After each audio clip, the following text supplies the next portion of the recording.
గోరికొత్తపల్లి మండలం చిన్నకోడపాక గ్రామంలో వచ్చే నెల 12, 13 తేదీల్లో గురుదత్త విగ్రహ ప్రతిష్టాపన మహోత్సవం ఘనంగా నిర్వహించనున్నట్లు వేద పండితులు కళ్యాణ్ శర్మ తెలిపారు. గురుదత్త విగ్రహ ప్రతిష్టాపనకు సంబంధించిన పనులన్నీ పూర్తయినట్లు కళ్యాణ్ శర్మ పేర్కొన్నారు. వచ్చే నెల 12, 13 తేదీల్లో వైభవంగా గురుదత్త విగ్రహ ప్రతిష్టాపన మహోత్సవం ఉంటుందన్నారు.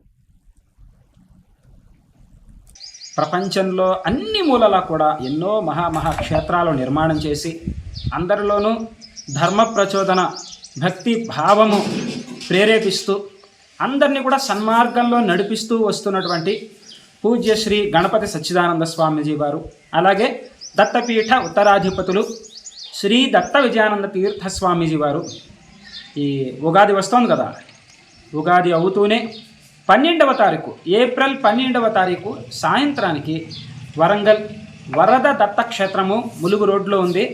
ఆ క్షేత్రానికి వచ్చి ఆ సాయంత్రం అక్కడే ఉండి వివిధ కార్యక్రమాలను కూడా నిర్వహించి 13వ తారీఖు అందరూ గుర్తుపెట్టుకోవాలండి.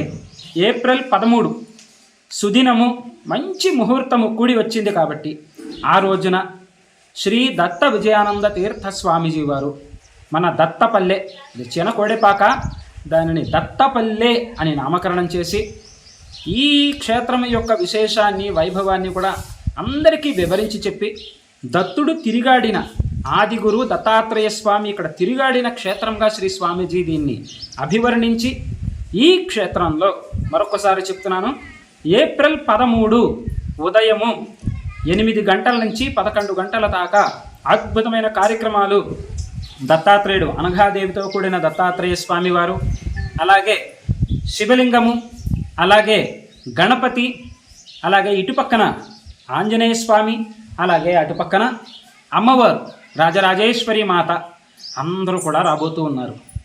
దేవతలందరూ కూడా ఈ ఊరిలోకి ఈ క్షేత్రంలోకి మన ఊరికి రాబోతూ ఉన్నారు. ఎవరండి తీసుకొచ్చేది? ఊరు పెద్దగా మనందరికీ పెద్దగా మన పెద్ద దిక్కుగా పూజ్య శ్రీ గణపతి సచ్చిదానంద స్వామీజీ వారి ఆశీస్సులతో శ్రీ దత్త విజయానంద తీర్థ స్వామీజీ వారు యంత్ర ప్రతిష్ఠ, విగ్రహ ప్రతిష్ఠ, అలాగే కుంభాభిషేకము పైన అద్భుతమైన కార్యక్రమాలన్నీ కూడా నిర్వహించబోతూ ఉన్నారు.